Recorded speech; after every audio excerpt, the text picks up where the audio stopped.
একটা বিবাহিত নারী যদি কারো মায়ায় পড়ে না অথবা কাউকে ভালোবেসে ফেলে না, তবে ওই নারীটা কিন্তু তাকে হারানোর ভয়টা একটু বেশি পেয়ে থাকে। যতটুকু ভয় একটা অবিবাহিত নারী না পেয়ে থাকে তার থেকে বেশি একটা বিবাহিত নারী পেয়ে থাকে। কিসের জন্য একটা বিবাহিত নারী এতটা ভয় পেয়ে থাকে? কারণ তার ভালোবাসার মানুষটা তাকে যাতে ছেড়ে না চলে যায়, তাকে ভুল না বোঝে অথবা তাকে ঘৃণা না করে সে একটা বিবাহিত দেখে। এ কারণে একটা বিবাহিত নারী যা করার প্রয়োজন তার থেকে বেশি করার চেষ্টা করে, কারণ ওই ভালোবাসার মানুষটার হাতটা ধরে রাখার জন্য অথবা ওই মানুষটা তাকে পর না করে দেওয়ার জন্য। এ কারণে একটা বিবাহিত নারী টাকা পয়সা অর্থ সম্পদ দেহ সবকিছু দিয়েই আগলে রাখার চেষ্টা করে ওই পুরুষটাকে। কিন্তু দিন শেষে কিন্তু ওই বিবাহিত নারীটা সবার আগে ঠকে যায়।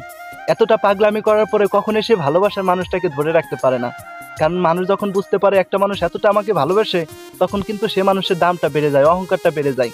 তখন ওই বিবাহিত নারীটাকে ঘৃণা করে অপমান করে কোনো একটা ভুল ধরিয়ে দিয়ে তখন কিন্তু পাশ কাটিয়ে কোনো পুরুষ চলে যায়। কিন্তু বিবাহিত নারীদের জীবনে কিন্তু কখনো পূর্ণতা পায় না, কারণ তাদেরকে ভোগ করতে পারে, তাদের কাছ থেকে কিছু খাইতেই পারে, কিন্তু প্রকৃত তাকে নিয়ে বাঁচার স্বপ্ন কোনো পুরুষ দেখতে পারে না।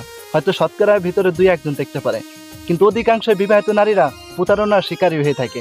কিন্তু একটা অবিবাহিত নারী কিসের জন্য এতটা পাগলামি করে না জানেন? তার ভালোবাসা হারিয়ে গেলেও দ্বিতীয় একটা পুরুষ তার জীবন আসবে, তার জীবনে একটা সঙ্গী পাবে।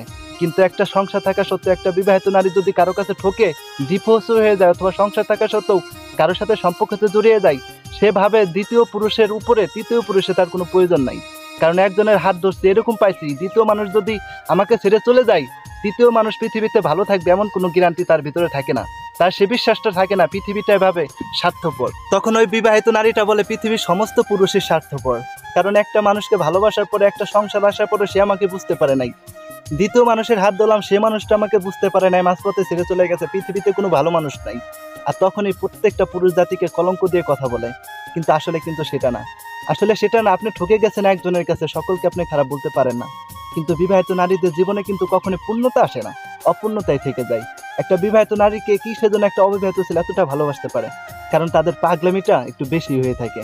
বিবাহিত নারীরা হারানোর ভয়টা একটু বেশি পেয়ে থাকে, কারণ সে তো একটা বিবাহিত, সবটা সময় নিজে নিজে ভাবে আমি কতটা ছোট তার কাছে, আমি কতটা অপরাধী, আমি কতটা ঘৃণার পত্র, সে আমাকে ভালোবাসতেছে, সেই মানুষটা কতই না আমার প্রিয়, অথবা সেই মানুষটা কত মনটা উধার, কত ভালো মনের মানুষ।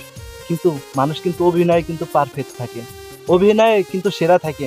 কিন্তু বিবাহিত নারীরা আপনারা বুঝতে পারেন না, আপনাদের যা আছে সবকিছুই একটা মানুষের পিছনে ঢেলে দেন, কিন্তু দিন শেষে আপনাকে মাঝপথে বসিয়ে দিয়ে আপনাকে একটা নরকে জাহান্নামের ভিতরে ফেলে দিয়ে সেই মানুষটা আপনার থেকে হারিয়ে যাবে। প্রতারণা থেকে আমরা বিরত থাকি, তবে নিজেকে তখনই ভালো রাখতে পারবেন, তার আগে না।